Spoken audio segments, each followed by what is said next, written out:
আজকের রবিবারের সকালটা সকলের কাছেই খুব সুন্দর ছিল। কেন কি সকাল থেকেই সুন্দর বৃষ্টি হচ্ছে, তাই মনে মনে ভেবে ফেললাম আজকের মেনুটা কি হতে পারে। আর মুখের হাসি দেখে বুঝতেই পারছো প্ল্যানটা কিন্তু অবশ্যই আমার প্রিয় পোলাওয়ের। আর তার সাথে কি আছে চলো দেখা যাক। হ্যাঁ, চলে এসছে পোলাও আর চিকেন কষা, কিন্তু হাতে তো আর ম্যাজিকের মতো আসেনি, রেসিপিটা তো শেয়ার করতে হবে। তাই এত সুন্দর একটা বৃষ্টি মুখর দিনে এই পোলাও আর চিকেনটা কিভাবে বানালাম চলো দেখা যাক।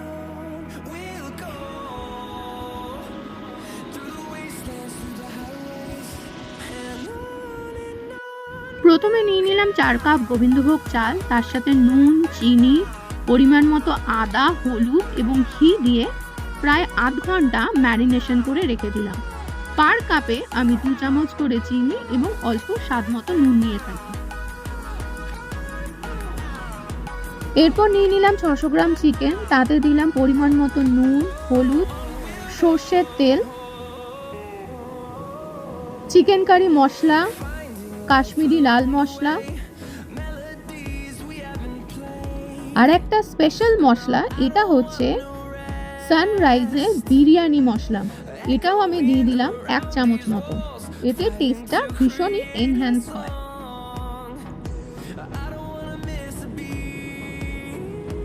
এর সাথে আমি অ্যাড করছি আদা, রসুন, কাঁচা লঙ্কা এবং গরম মশলা গুঁড়োর একটা পেস্ট, যেটা আমি দিলাম 2 চামচ মতো।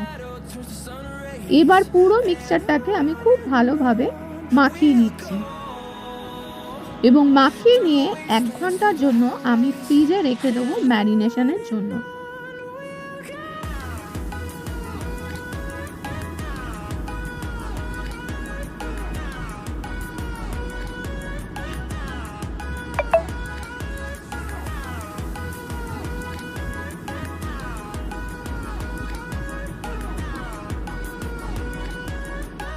পোলাওয়ের চালের জন্য এবার আমি জল গরম করতে বসিয়েছি। মনে রাখবে এই জলের পরিমাণটা খুবই ইম্পর্টেন্ট। 1 কাপ চালের জন্য 2 কাপ জল নেওয়া দরকার এবং সবশেষে 1 কাপ এক্সট্রা নেওয়া দরকার। আর এই হলো আমার বাকি মশলা, যেগুলো আমি রান্নার জন্য রেডি করে নিয়েছি।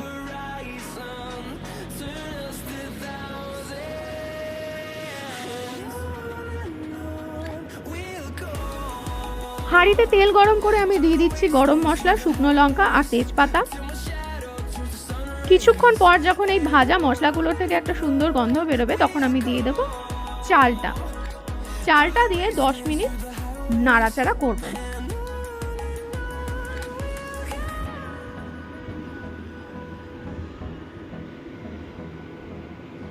এরপর দিয়ে দেবো কাজু কিশমিশ। কাজু কিশমিশ যখনই কোনো রান্নায় দেওয়া হয় তখন কিন্তু অবশ্যই উচিত 2-1টা খেয়ে নেওয়া, তাতে রান্নার স্বাদটা আরও বেড়ে যাবে। এবার টোটাল 15 মিনিট নাড়াচাড়া করার পর আমি দিয়ে দেব গরম জলটা। সুন্দর গন্ধ অলরেডি বেরোচ্ছে।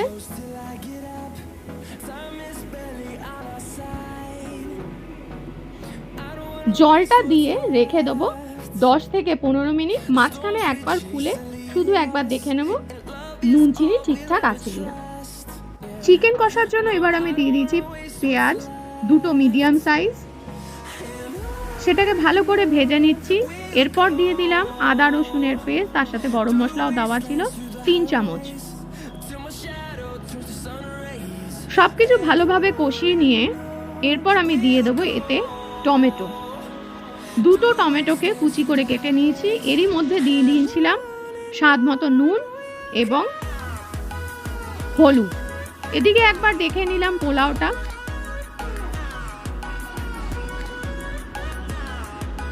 এই সময় নুন এবং মিষ্টিটা ভালো করে চেখে নিতে হবে। আমি এই সময় দিয়ে দিই আরো 3 চামচ ঘি। অল্প একটু নাড়াচাড়া করে আবার ঢেকে দেব।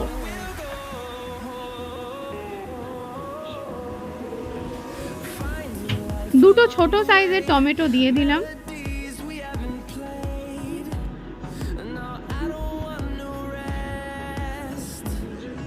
টমেটোগুলো যখন মোটামুটি ভাজা হয়ে গেছে তখন দিয়ে দিচ্ছি চিকেন কারি মশলা, লাল মির্চ পাউডার, আর অবশ্যই সানরাইজের বিরিয়ানি মশলা, যেটা আগেও আমি ম্যারিনেশনের সময় দিয়েছিলাম। এবার সবকটা মশলাকে ভালো করে ভেজে নিচ্ছি যতক্ষণ না তেল ছাড়ছে। তেল ছাড়ার পর দিয়ে দিলাম ম্যারিনেটেড চিকেন, যেটা অলরেডি 1 ঘন্টার ওপরে ফ্রিজে ঢাকা দেওয়া ছিল।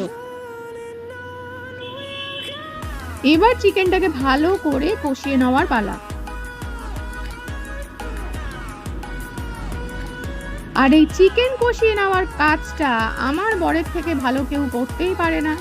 সব কিছুতেই কষাতে ভীষণ ভালোবাসে, তাই ওকেই সবসময় এই চিকেন কষানোর কাজটা দেওয়া হয়। ওভার এক্সপ্রেশন দিচ্ছে, গন্ধটা এতটা, এবার এটা ঠিকঠাক। তারপর দিয়ে নিলাম 2 কাপ জল এবং ফাইনালি ঢেকে দেব। ফাইনালি রেডি হয়ে গেছে চিকেন কষা। দুর্দান্ত কালারটা এসছে, গ্রেভিটাও একদম পারফেক্ট। কনসিস্টেন্সি গ্রেভি তোমরা নিজেদের ইচ্ছা মতো বাড়াতে বা কমাতে পারো। আমার কিন্তু এরকম মিডিয়াম গ্রেভির চিকেনই ভালো লাগে। ব্যাস, এবার এটা রেডি একটা দুর্দান্ত পোলাও বা রুটি বা পরোটার সাথে সার্ভ করার জন্য। আমার যেহেতু পোলাওটা ভীষণ ফেভারিট, তাই আমি এটা আজকে পোলাওয়ের সাথেই সার্ভ করছি। তোমরাও এরকম একটা বর্ষণ মুখর দিনে কেমনভাবে তোমরা তোমাদের চিকেন রেসিপিটা করলে আমার সাথে শেয়ার করো। আর আমার রেসিপিটা তোমাদের কেমন লাগলো অবশ্যই কমেন্ট সেকশনে জানিও। Thank you so much for watching.